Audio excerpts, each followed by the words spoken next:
Apat na sugatan sa pananambang sa Taal, Batangas. 2 arestado sa pamamaril, kabilang ang hinihinalang mastermind. Saksi si Dennis Abante ng GMA Regional TV, Balitang Southern Tagalog.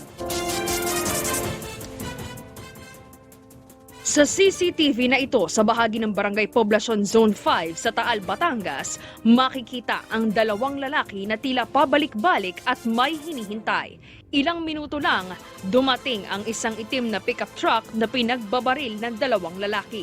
Tumakas naman ang mga suspect sakay ng motorsiklo. Nadaplisan ng bala sa ulo ang biktimang si JR Fortuno. Sugatan din ang kapatid niyang si Joel, live-in partner na si Gemaline Alvarez at isa pang kasama na si Jasper Martinez. Base sa investigasyon, galing Lemery ang mga biktima at pauwi na sana sa bayan ng Santa Teresita nang mangyari ang pamamaril.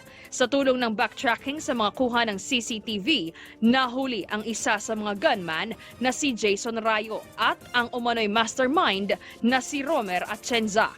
Ayon sa pulisya, alitan sa pagbabayad sa materyales ng kinokontratang bahay ang tinitingnang motibo sa krimen. Nagkaroon umano ng hindi pagkakaunawaan ng isa sa mga biktima at ang suspect. Nakakuha sila ng kontrata doon sa Barangay Santa Monica sa San Luis na nagkakahalaga ng 4.4 milyon. Itong si JR Lim ay hindi na nagbibigay ng bayad sa mga materyales na kinukuha nitong si JR kay Romer. Kung kaya't ang ginawa nitong si Romer ay binawi niya, kinukuha sa kanya at ibinalik ulit sa kanyang site dito sa Lemery. Tumangging magbigay ng pahayag ang mga naarestong suspect. Nagpapagaling naman sa ospital ang mga biktima.